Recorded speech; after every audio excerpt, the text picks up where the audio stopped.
बघताय बोला.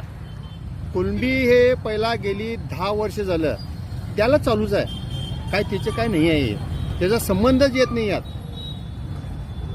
मराठा म्हणून आम्हाला पाहिजे. काही लोकांनी आता काल परवा उगाच हे भांडण लावायचा प्रकार केलेला आहे. कुणबी आणि मराठा,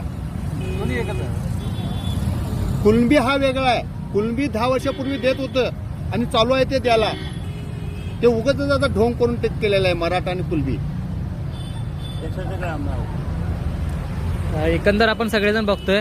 काका तुम्ही पण बसलेला आहात उपोषणाला, बरोबर? तर तुमची काय मागणी आहे? मराठ्यांना आरक्षण कुठल्याही परिस्थितीत मिळालं पाहिजे, मिळालंच पाहिजे. कारण आतापर्यंत मराठ्यांनी सर्व समाजाला पूर्ण सहकार्य केले. पण आज जर मराठा समाज आपण सगळे मराठा समाज आज आर्थिक अडचणीत आहे, मागास आहे. आणि मागास मराठ्याला समाजाला सर्व धर्माच्या लोकांनी, ज्या लोकांना आरक्षण आम्ही देऊ केले त्या लोकांनी बी आम्हाला प्रभावपोटी आम्हाला देऊ केले पाहिजे, ही अशी आमची एक भावना आहे. आणि त्यात जरांगे पाटील जे आज तागात जे पूर्ण उपोषणाला बसल्यात त्यांना पाठिंबा म्हणून आम्ही सर्वजण आहेत. आणि जरांगे पाटलांना कदाचित एखादी धोका जर झालाच तर महाराष्ट्राची एवढी वाईट गत होईल की कुठल्याही पुढाऱ्याला इथून पुढारी होणार बी नाही आणि आता झाल्याला बी होणार नाही, राहणार नाही. ही मराठ्यांची आपली एवढी निर्धार आपण केला. इथून पुढे महाग पडेल असं तुम्हाला म्हणायचं आहे. दादा, या सध्या मराठ्याच्या आरक्षणाला ओबीसी समाज जो आहे त्यांच्यातून ओबीसीतून आरक्षण पाहिजे म्हटल्यानंतर विरोध करताना दिसतोय. काही ओबीसी नेते विरोध करताना दिसत आहेत. तुम्हाला नेमकं काय याच्यावरती वाटतं? ओबीसी ज्या गटात आता जे जाती आहेत त्यांनी विरोध करण्याचं कारणच येत नाही. जर मराठा समाजाचं मागासलेपण सिद्ध झालं असेल कायदेशीररित्या प्रोसेसमधून, तर ओबीसी समाजाच्या इतर लोकांनी जे आता उपभोगतात ओबीसीचं आरक्षण, त्यांनी विरोध करायचं काही कारण नाही.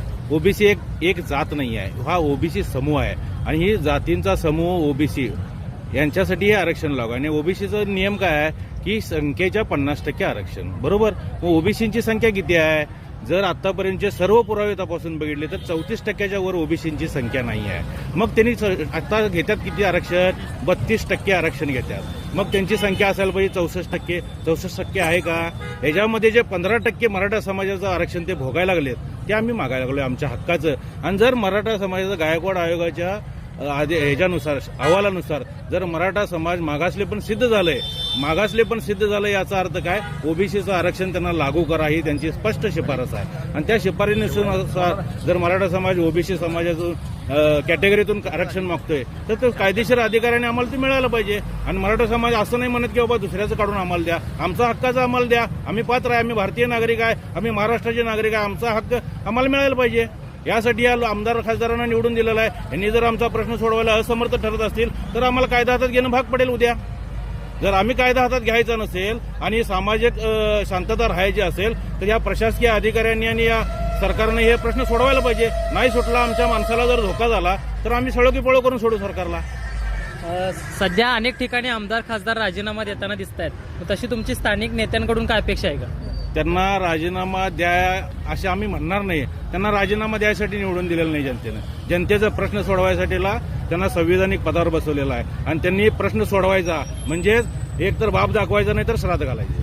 आता सध्या तुम्ही म्हटलात तसं परत सुप्रीम कोर्टात मागच्या वेळेला आरक्षण ज्यावेळेला गेलं त्यावेळेला सुप्रीम कोर्टानं असं सांगितले की म्हणजे जुन्या खटल्यांचा हे सांगा इंदिरा सहानी खटल्यांचा दाखला देत ते म्हटले की 50%च्या वर आम्ही आरक्षणाची मर्यादा जाऊ देऊ शकत नाही आणि म्हणून मराठा समाजाला आरक्षण मिळू शकत नाही.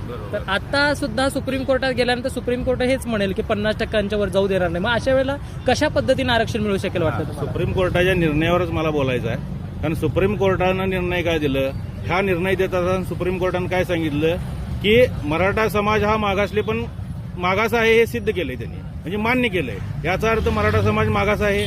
मग मागास मराठा समाजाचं कुठली कॅटेगरी येत्या? ओबीसी येत्या. मग ओबीसी 50%च्या वर जायचा प्रश्नच येत नाही. ओबीसी कॅटेगरीत घालायला पाहिजे. त्यावेळेच्या मुख्यमंत्र्यांनी काय चूक केली? एससीबीसीचा नवीन प्रवर्ग तयार केला. नवीन प्रवर्ग तयार करायचा महाराष्ट्र राज्याला अधिकार आहे का? नाही आहे. त्याला केंद्रातून अधिकार घ्यावा लागतो, केंद्रातून मान्यता असावी लागते. आणि जर इथं कॅटेगरी वेगळी केली होती तर त्याला परिशिष्ट 9 मध्ये टाकून त्याला संरक्षण द्यायला पाहिजे होतं. ते त्यावेळेच्या मुख्यमंत्र्यांनी ते केलं नाही म्हणून ही परिस्थिती ओढावून आलेली आहे. एकंदर तुम्ही सगळ्यांनी जर बघितलं असेल तर मराठा उपोषणासाठी बसलेले बांधव हे फक्त मागणीच करतायत तर ती अशीच करत नाहीये, तर त्यांनी कायद्याचा अभ्यास सुद्धा केला. हे आपल्याला अनेक प्रतिक्रिया घेताना दिसतंय.